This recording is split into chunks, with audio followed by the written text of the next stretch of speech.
Yeah, the folks along the rivers, creeks. Yeah. I lived in Fort Smith, grew up down there, and I've only seen it flood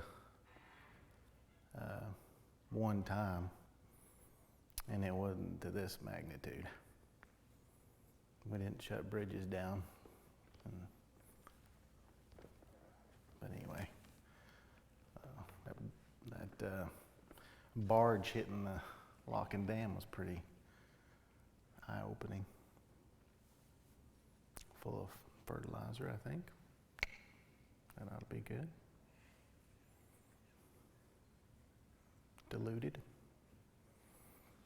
Well, if there's nothing else, we'll say a little prayer and then we'll begin our lesson. Father in heaven, thank you for this evening and thank you for the rain. Lord, we know that we are blessed and we thank you for our safety at this time. And Lord, we pray that those that are living along the river, that they are safe and that they will seek shelter and maybe the churches will be able to help them out in some way. And Lord, help us to think about those things that where people need help. Help us to reach out and do what we can. Lord, thank you for your Bible, your Word, so that we can study from it and go back into the world and be a light to those who be. Yes, it's over. Comatose Christianity is what we've been talking about, and this lesson or this series of lessons has been sort of to kind of hopefully get us along the lines of thinking we need to wake up and do better. Would be a simple way to say it. A lot of congregations, probably you might rephrase that and say too many congregations do too little to keep the saved. When we think about statistics that Kenny keeps track of, does a good job there about how many kids, when they leave here and they go to college, how many fall away. It's a staggering number. It's kind of eye-opening, and it kind of breaks your heart just a little bit, knowing, especially those that are members of the church and grew up in the church, and now they no longer attend. And so you think about, what are we doing to keep the saved? The closest thing I can think of right now is this young group right here called the 310 group, the college age. They reach out once in a while and have activities and keep people engaged, and that's a good thing. So one thing we want to do is also welcome them into the congregation, folks. We will also want to try to, keep them engaged to where they want to stay, and so we must be creative in those areas to try to think about ways that we can encourage them in such a way, no matter what age they are, really, and find them a means to be useful, right? You give them somebody something to do, they're more active, they'll tend to stay engaged a little longer and be active and maybe want something else to do as well. And I think it's key. And that's just my opinion. That's not Bible. We're going to be in the book of Hebrews tonight. The majority of the night, there might be one or two from other scriptures in the New Testament, but the book of Hebrews is primarily where we'll be. Chapter 10, starting down there in verse 19 of the book of Hebrews, it says, "Therefore, brothers, since we have confidence to enter the holy places by the blood of Jesus, by the new and living way that he has opened for us through the curtain, that is, through his flesh. And since we have a great priest over the house of God, let us draw near with a true heart in full assurance of faith, with our hearts sprinkled clean from an evil conscience and our bodies washed with pure water." Verse 23, "Let us hold fast the confession of our hope without wavering, for he who has promised is faithful. And let us consider how to stir up one another to love and good works, not neglecting to meet together as the habit of some, but encouraging one another, and all the more as you see the day drawing near. One thing it said there in that last part is, think about ways to stir each other up, build each other up. Sometimes it's an honest conversation. As a manager, you're taught to ask a question to an individual and then wait 41 seconds and see if they respond. Usually you're supposed to get an honest answer if you wait long enough. So, your typical, hey, how are you doing? When you come to church and you get the standard Church of Christ answer, hey, I'm fine. Doing okay. What if you ask it again? No, really, how are you doing? And look them in the eye when you say it, and try to maybe place your hand on their shoulder and, look them in the eye and ask the question again. You probably get a different answer. I always get tickled. I forget who it was I used to ask. But they would answer honestly. Well, my lower back is kind of, bothering me this week. And I had 3 doctor's appointments. And, went through the whole list and gamut of things that they were doing. But I asked, how are you doing? And that's one thing we're here for tonight, of all nights, right? It's wet, it's nasty. There's 1,000 things you'd rather be doing than listen to me. It's a good night to stay at home and sit in your chair, the chair, right? And watch a John Wayne movie or whatever you want to do. And so to get here on a night like tonight is encouraging to me, because I was like, wow, people showed up. When I pulled in, there wasn't hardly anybody here. And so that is encouraging for those people. The epistle to Hebrews, the verses that we just read, that whole book it was written to Christians who are in danger of apostasy. And when you think of that word, I don't talk that way, but those people, that word means that they're fixing to be apart, and they're choosing to be apart and away from their religion. They don't want to have anything to do with it anymore. They're leaving, as you might say from Revelations, their first love, right? And so choosing to do that, the book of Hebrews addresses that. In chapter 2 and verse 1, it talks about them drifting away, that they're drifting and they have an evil and unbelieving heart. Very descriptive words there, that very negative, right? That they're evil and unbelieving. And chapter 3 goes on to talk about that they're falling away from the true living God. And, in other words, let me remind you that this is the one true God that you should be worshiping, that you should be submitting to. In chapter 4, it talks again about their falling by disobedience, as he compares them to the Israelites. And then go on down to chapter 6, and it's even more eye-opening. He says, you're falling away to the point of apostasy, to where there's no return, there's no way to repentance. So that's just scary to me, to think that I've drifted so far that I'm not able to repent. That my heart is so hard that I don't want anything to do with you people.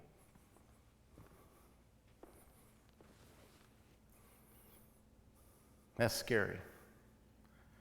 And these warnings that he gives, the writer gives, are real, and they apply to us today. And when we think about it, we put it in the context of the series of comatose Christianity. We define that comatose state where your brain functions somewhat, but you're really iffy on whether or not you're going to come out of it, right? We don't know. If there was a cure or some magic thing that they could do, then we'd be all about it. We'd know exactly what to do to bring them back. So it's very scary when we think that it's to the point that they're not able to repent. Their heart is so hard. Their attitude is so negative towards the church. They don't want to be a part of it. Look at Hebrews chapter 6,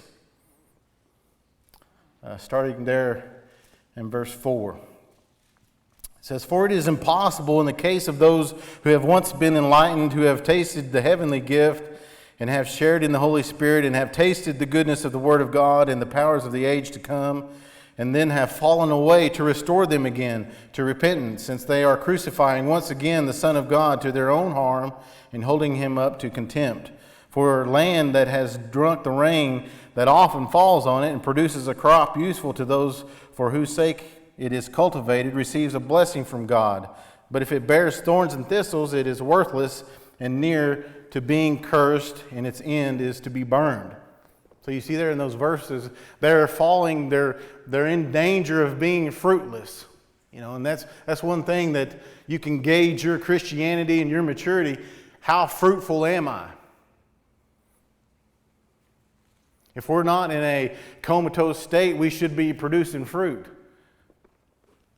Right? One plot of ground may receive rain and bear fruit. You see there in verse 7. And this other plot, you see in verse 8, may receive the same blessing and bring forth only thorns and thistles. So you got two types of grounds there. It is possible for us to be fruitless, right? It is possible for us to lose our salvation. It is possible for us to go down in this dark, lonely path to where we don't care anymore. And it starts with little things, right? I don't know if I can make it to class. It's raining outside. You can hear it on that metal roof, right? It's too nasty.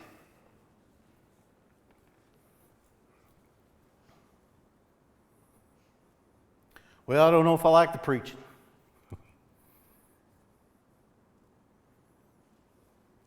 I think he did this lesson a year ago. He's running back through them again.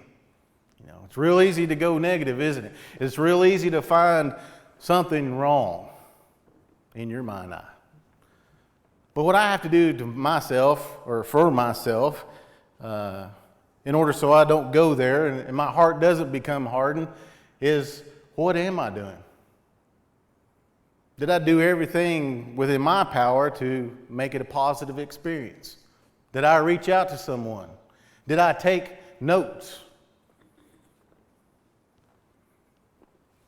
Things of that nature. In my workplace, we would call it engagement. How engaged am I? And they really look at that stuff, right? We started a stretching program at work, and I may have told y'all this, but it's really awkward to get in there with your guys at 8 o'clock in the morning and stretch. And so as a leader, you have to present this in a way that is positive and that everybody has buy-in. So we do it. You make it fun, you make it, everybody's doing it, so it's okay.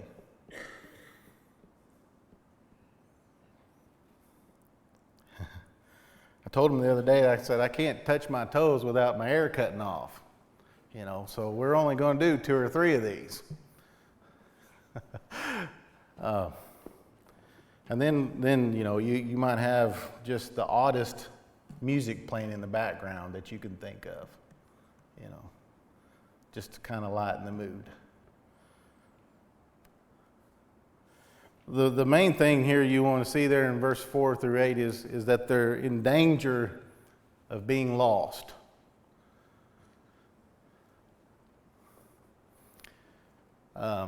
When we look at people, do we look at their sin or do we look at their soul? Sometimes the sin overshadows the soul because we as humans think, wow, man, that's bad. I really glad I'm not going through that. I'm really thankful that my life's not that messed up. To the point of maybe we don't reach out, right? We don't encourage them. We don't put a hand on their shoulder and say, hey, how are you doing? Is everything okay?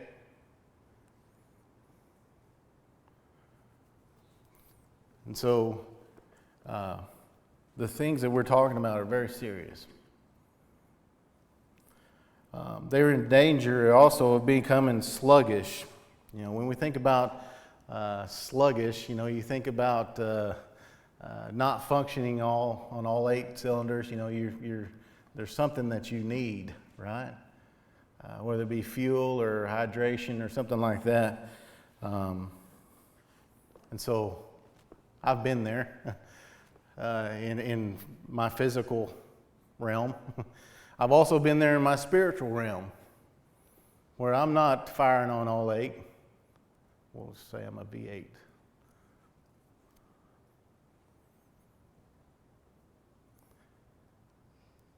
And so the only thing that usually will help you is encouragement, right? Encouragement from others. Encouragement from the Word of God. Hopefully you're not to the point of just setting that Word aside and not even diving off into it. Hopefully you still grab it on a daily basis and find something that you can use for that day. So when we think about past years and past dates, we just come off of Memorial Day there, the celebration. We think about on those days people that we've lost, people that were near and dear to ourselves. And we remember.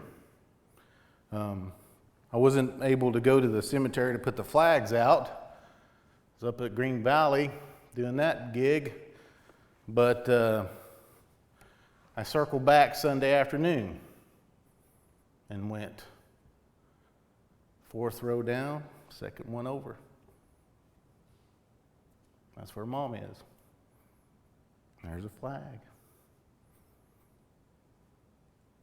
I went 2nd row across the cemetery to my grandparents. And then went to Fairview to see my daughter.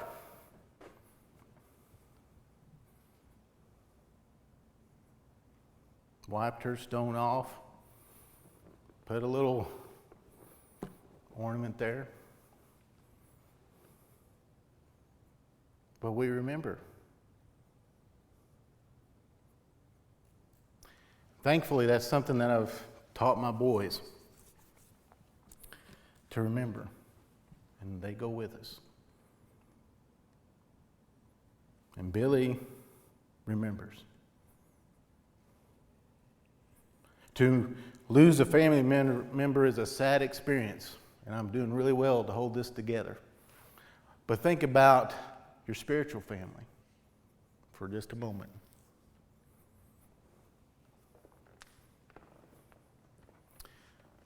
We should be just as concerned, right?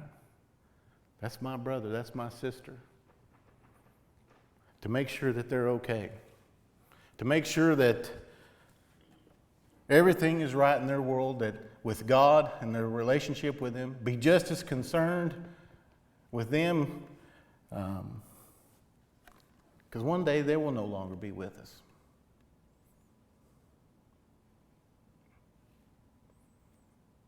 We all know people that once were faithful and they've gone away, right? We should just be just as concerned about those folks that are lost, that have hardened their heart for whatever reason, have deemed all of us hypocrites, right? Are mad or got their feelings hurt for some reason. That's the only way we come out of this comatose state, is to be engaged enough to feel the hurt, to feel the pain, and to realize that soul matters. Because it mattered to Jesus. It mattered to him so much that he was willing to die on the cross for that soul. He was willing to go through excruciating pain, be embarrassed, stripped naked, spat upon, cursed, for you, for me, and for them. Even them. You know, who are we to judge, right? And say, oh, their sin is greater. Looking back is important, remembering, but also looking ahead is also important to the future.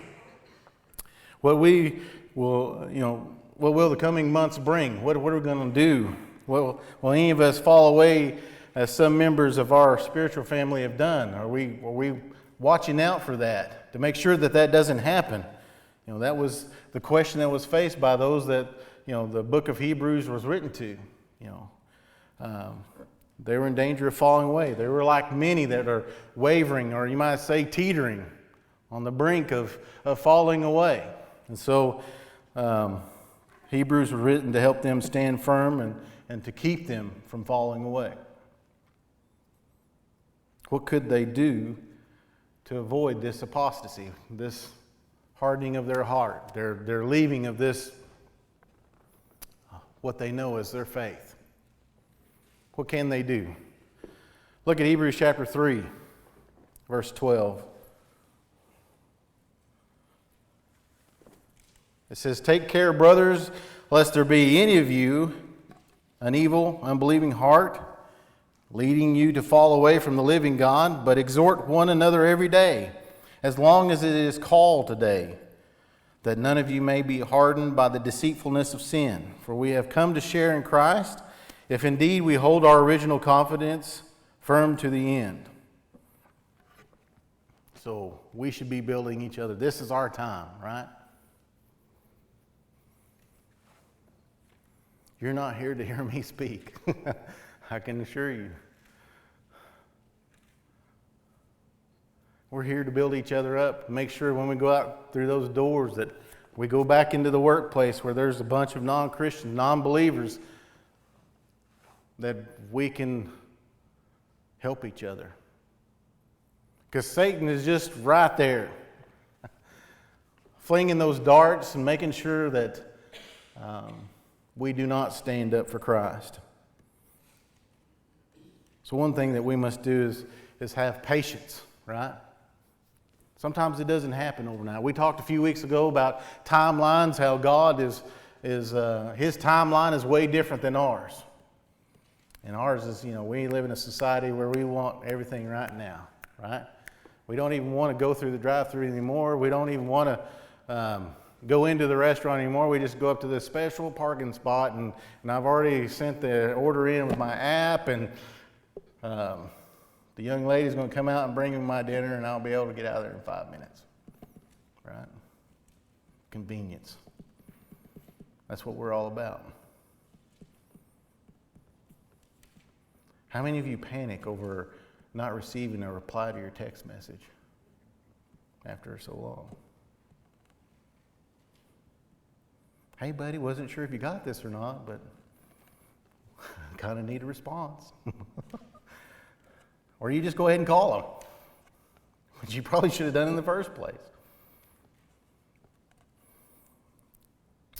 So first, we've got to hold on.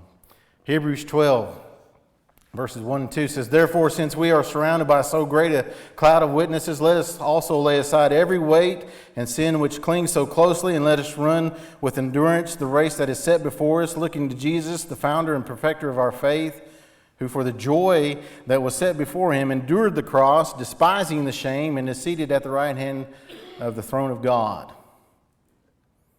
So we're in a race right now. We're trying to get there.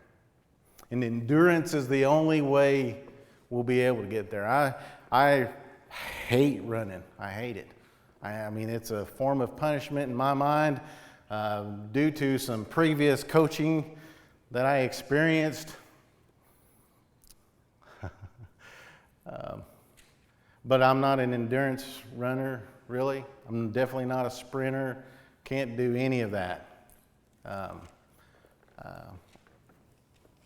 No. I have to be highly motivated. Like maybe a charging bull or bullets, flinging at me. I can't do it. But this race that we're in takes endurance, it takes patience. We read about heroes, great heroes in the book of Hebrews in chapter 11.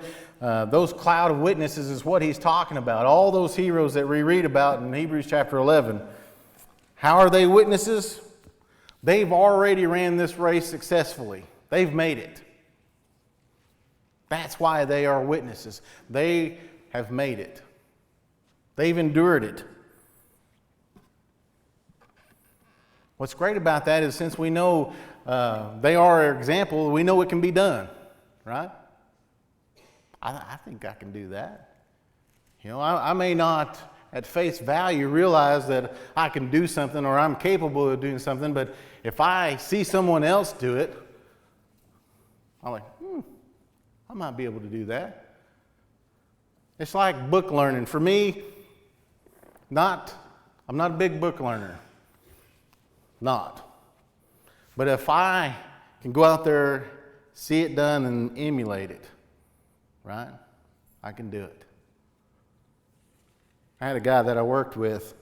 He was a unique character. He graduated from Georgetown, Arkansas.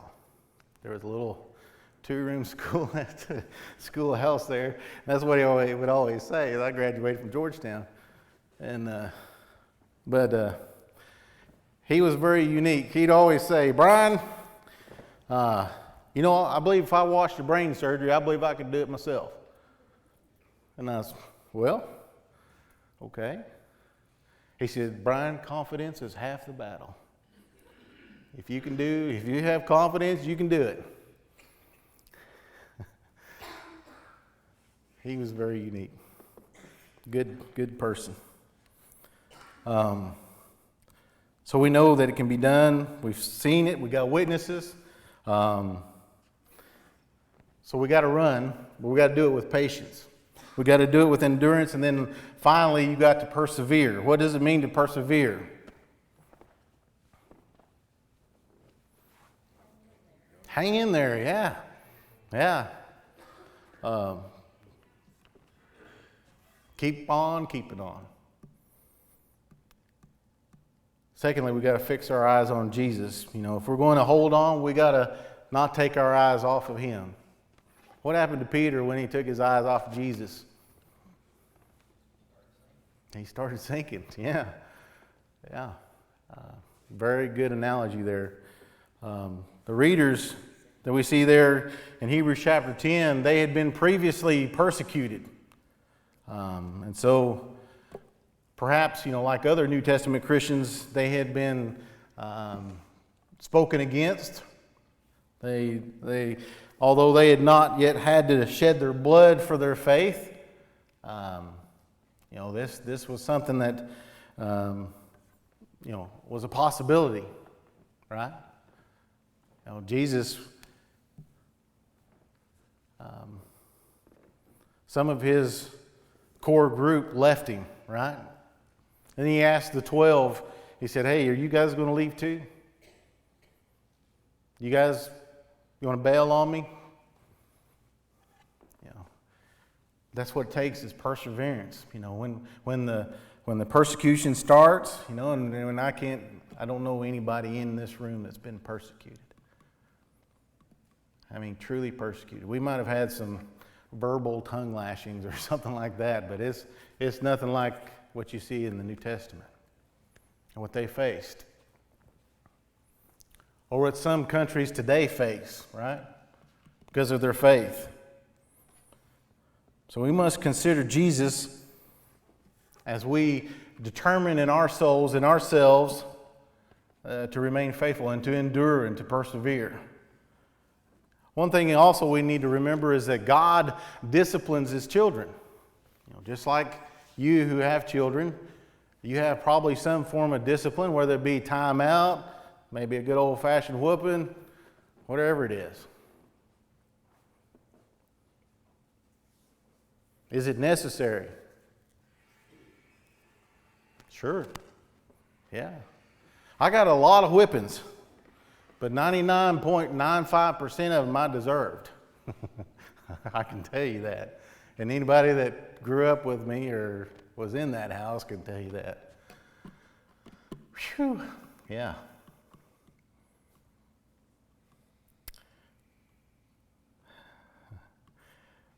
So, Hebrews chapter 12, down there in verse 5, it talks about that discipline. It says, "And have you forgotten the exhortation that addresses you as sons? My son, do not regard lightly the discipline of the Lord, nor be weary when reproved by Him.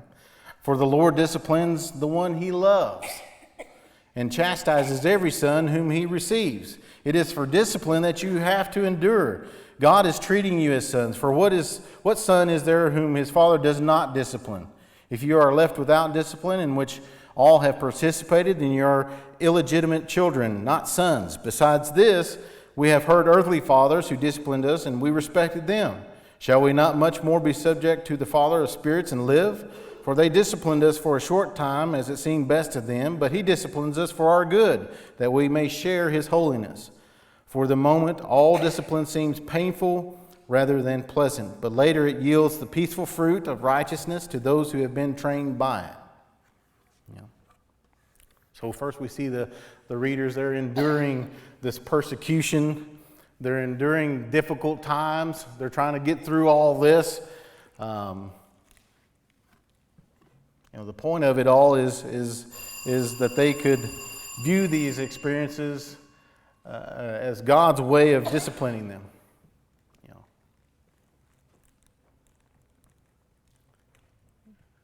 As you get older, you look back and you think, yeah, I deserved that. I needed that, right? Maybe it was definitely insubordination in some respects. If you talk to Billy about boot camp, he says, "I thank those men for what they did to me." And he's got some stories. Because I didn't think he would be able to handle it, just to be honest. One of the things I told him before he left was, if you think I have rules in this household, those guys have rules. So if you want to go, go. But he looks back on it as a positive thing, and there is a difference in him today because of that discipline. And he has self-discipline now, more so than he did before he left. Discipline, as you see there in verse 6, is a sign of God's love for us. If I didn't love my kids, I wouldn't discipline them. I'd let them do whatever they wanted to do. Discipline is a sign of sonship. He said there that you are my sons. The one who receives discipline is among God's children. If you're not receiving it, you're illegitimate. Right? So it was only reasonable that they should accept God's discipline, since they accepted the discipline from their earthly fathers, that they could even more make sure that God would do what is best for them. God definitely has their best interests at heart. Discipline is for good people. God sends it upon His children so that they might share in His holiness. You see there in verse 10. It yields the peaceful fruit of righteousness.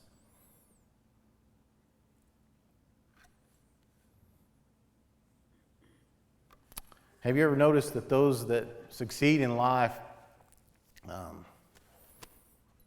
are not necessarily the ones with the greatest intelligence?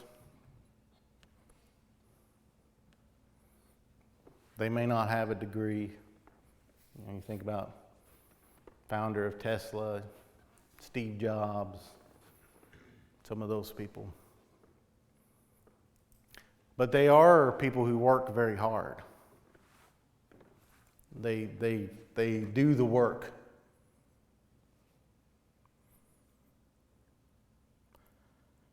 They've resolved in their minds that in order to succeed, they've got to work hard at it. They got to do what they must do to succeed, and that is their ultimate goal, however it may play out. So one thing we got to do is remember our privileges. To hold on to our faith, we got to remember our great privileges. You know, Hebrews chapter 12, verse 18 on down through 29, it draws a great contrast between the old covenant and the new. You know, we're under this new covenant now.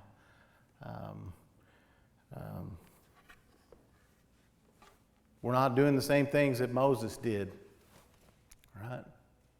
We have access to the Father. All we have to do is pray, right? All we have to do is read if we want to know what the Father says. So I submit to you tonight that in order for us to break out of a comatose state, and I'll leave it up to you to decide whether or not you or this congregation is in one, is to wake up. A good friend of mine shared this verse with me. Her initials start with Llewellyn. Ephesians chapter 5 and verse 14 says, "Awake, O sleeper, and arise from the dead, and Christ will shine on you." Very fitting. And I thank you for sharing that. So we got to wake up. If you want to fill these pews, if you want to see a change in yourself and in others, and then exhort one another, build each other up while we're here, because we're going to go our separate ways. And I won't see you till Sunday if I live that long. So hold fast and keep the faith. There will be a different person up here next time we gather, so I do not know who that is. So it's a roll of the dice. Thank you for the opportunity to teach. I hope it was beneficial for you. It is always beneficial for me because I get more things out of it. So thank you for your time.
and Tyler Hatfield will be doing the devotional.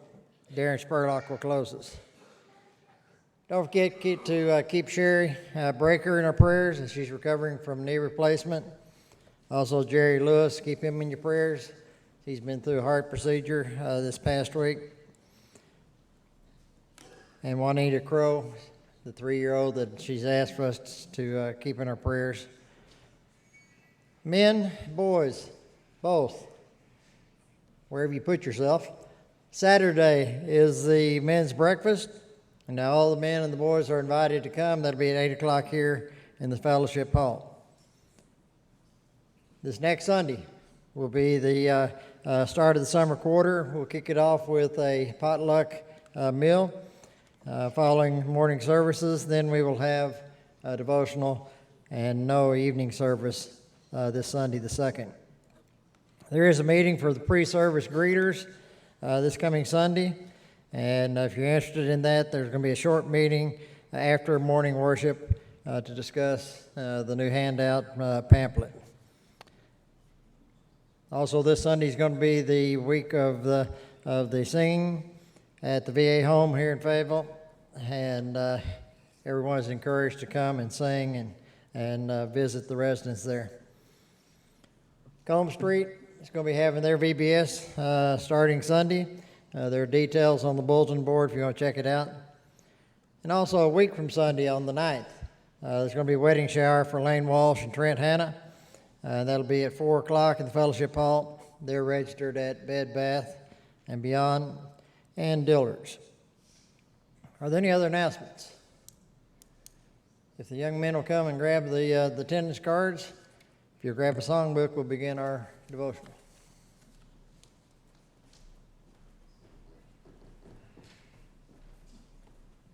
If you want to go ahead and mark in your songbook, selection 255 will be our song of encouragement, selection 255.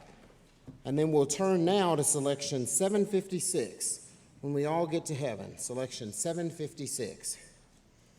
Sing the wondrous love of Jesus, sing his mercy and his grace. In the mansions bright and blessed, he'll prepare for us a place. When we all get to heaven, what a day of rejoicing that will be. When we all see Jesus, we'll sing and shout the victory.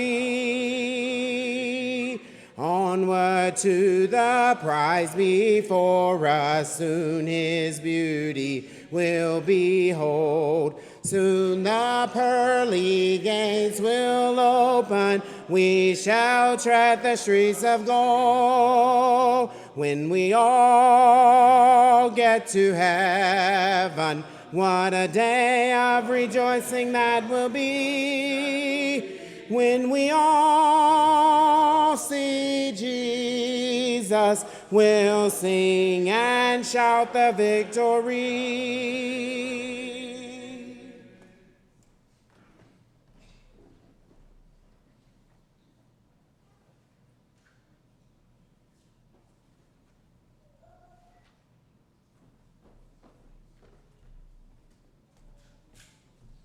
Let us pray. Dear Lord, we are so grateful and thankful to be here this evening. We're so thankful for our safety, and we know that we're getting a lot of rain, and just so thankful for what rain brings for us. And we just pray for all those who are just receiving a little too much rain at the moment. And we pray that you will help us be resources to them, and just to always be servants in whatever capacity we can. Please be with all those who weren't able to be here this evening, Lord, and just help us to be encouragement to them the next time we do see them. And it's in your Son's name. Amen.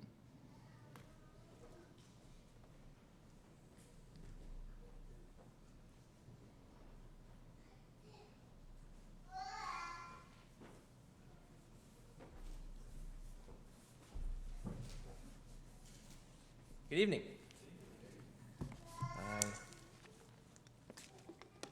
I appreciate the opportunity to get to present a portion of God's Word tonight. and we'll be speaking for just a brief moment on first impressions. A couple first impressions in the Bible and how first impressions are important to us in our Christian walk. And I see that I'm already close to time before I've even begun, so we'll do the abridged version of what was already a pretty quick Devo. And so to kind of set the tone, to kind of call to mind what I want to talk about, just think of some of those cliches you've heard throughout your life that mostly ring true about first impressions. You never get a second chance at a first impression. First impressions are the most important. First impressions last a lifetime, stuff like that. And while those generally ring true, I want to reinforce them, I guess, with a study and then a quote that some of you may have heard. According to the American Personnel Consultants, 3/4 of men and women responsible for hiring said they generally make their decision to hire or not hire an individual within the first 30 seconds of their first meeting. 30 seconds. Wow. And here's a quote. Some of you may know. If that's not enough to convince you, here we go. It is from a Dwight Schrute. He's assistant to the regional manager at a mid-range paper company in Pennsylvania. And he said the following about first impressions with one of his coworkers. First impressions get locked in forever. When I first met Pam, she said something that slightly rubbed me the wrong way. Since then, I've loved working with her, and frankly, she's wonderful. But I hate her. Tonight, I want to look at two examples of characters in the Bible that we really don't know much about. We just have those first impressions. The first one comes in Genesis 19. This is Old Testament, so it's a mouthful. Verse 26. But Lot's wife looked back, and she became a pillar of salt. That's really all we know about Lot's wife. Lot's wife is used as an example of disobedience and lack of faith. We don't even know her first name, and she will forever be used as a counterexample for us. Now, confession, I really didn't know too much more than that about this story before kind of studying and preparing for this lesson. Rereading the lesson about Lot's wife, I kind of got a better understanding, and I kind of understand Lot's wife. This wasn't some, open act of defiance against Lot or against God. Like, she had family members about to get wiped out in these cities, and in one moment of weakness, of mourning her loss, she disobeyed and forever what not to do. That's the power of a bad first impression. I'm going to make an assumption that Lot's wife was probably a good person. We can make that through a high esteem of biblical characters like Lot. So he's presented as a righteous person, so he probably surrounded himself with righteous people and married a righteous woman. Or you can think a bit more kind of progressively and think people really haven't changed that much. Look around some of the men you deem as righteous here tonight, and then look at their wives. And you can say, Lot was probably righteous because Lot's wife was righteous. Either way, doesn't really matter, because that's not what we remember about Lot's wife. We remember that in one moment when it mattered most, she disobeyed. For many of us, around our close friends and families, we have the privilege of getting to watch each other grow and learn from our mistakes and develop and stuff like that and learn, but that's not the case for most of our encounters with other people. Most people will, in the first few seconds we meet them, get a first impression of, based on how we talk, how we carry ourselves, and how we treat others around us. From that first impression, will that draw them closer to you and get to maybe to learn more about God? Or in just the right moment, when you may not even know someone's looking, will you disobey and possibly turn someone away from ever getting to know their Savior? Our second example is in the New Testament, as in Luke 23, 39 through 43. One of the criminals who hung there hurled insults at him, Jesus. Aren't you the Christ? Save yourself and us. But the other criminal rebuked him. Don't you fear God, he said, since you are under the same sentence. We are punished justly, for we are getting what our deeds deserve. But this man has done nothing wrong. Then he said, Jesus, remember me when you come into your kingdom. Jesus answered him, I tell you the truth, today you will be with me in paradise. First impressions? This guy gets it. He puts his faith in Jesus. He trusts in God and says, Jesus, remember me. And Jesus, wow, you'll be with me in paradise. This man, by his own admission, was being justly crucified. Now, the Romans were pretty mean, but they didn't, at least not yet, didn't just randomly crucify people. This wasn't one of those situations where maybe he had stolen bread to feed his family. No, he committed some sort of capital crime and was being punished for it. But that's not what we remember him for. We remember him because at just the right time, he obeyed. He leaves a first impression on all of us to this day. The criminal on the cross was considered a righteous man. So, to kind of wrap up the thought, as we go out tonight and through this week to our schools, to our jobs, to our tornado shelters, wherever it might be, let's be mindful of those around us. Be mindful and make an extra effort to make those good first impressions, because whether you know it, people are looking, and it might be at just the right time. You can choose to obey, or you can choose to disobey, and that'll be someone's first impression of Christianity, or maybe even scarier, it might be their last. So if you have any need, please come forward tonight as we stand and as we sing. I am resolved no longer to linger, charmed by the world's delight. Things that are higher, things that are nobler, these have allured my sight.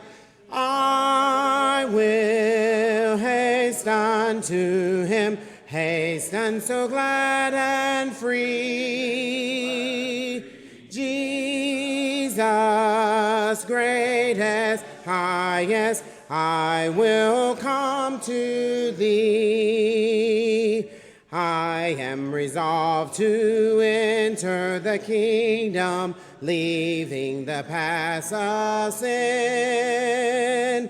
Friends may oppose me, foes may beset me, still will I enter in. I will hasten to him, hasten so glad and free. Jesus, greatest, highest, I will come to thee. If there are no other announcements, let's look at selection 937, selection 937, and we'll sing that as we conclude tonight. Selection 937. You are beautiful beyond description, too marvelous for words, too wonderful for comprehension, like nothing ever seen or heard. Who can grasp your infinite wisdom? Who can fathom the depths of your love? You are beautiful beyond description, majesty enthroned above. And I stand in awe of you. I stand in awe of you.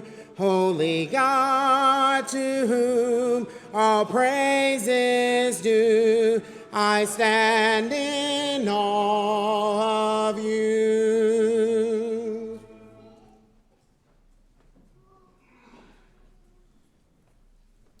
Let's pray. Dear Heavenly Father, we're once again so thankful for this opportunity to come together in the middle of the week and receive encouragement from one another and hear some great thoughts from Tyler tonight, and we're just so thankful for his thoughts and his words and that encouragement. Lord, again, we are so mindful of those who aren't feeling well, and we just pray that you would continue to lay your hand upon them as only you can, and we just pray for all of those all over the world who are trying to spread your word and your message. Again, as Tyler was speaking tonight, we just pray that you would help us as we go throughout the remainder of the week, and that we would be mindful of those that are around us, and that we would always be good examples, and that we would try as best we can to say the right things and to do the right things and to make you proud. We ask all this in Jesus' name. Amen.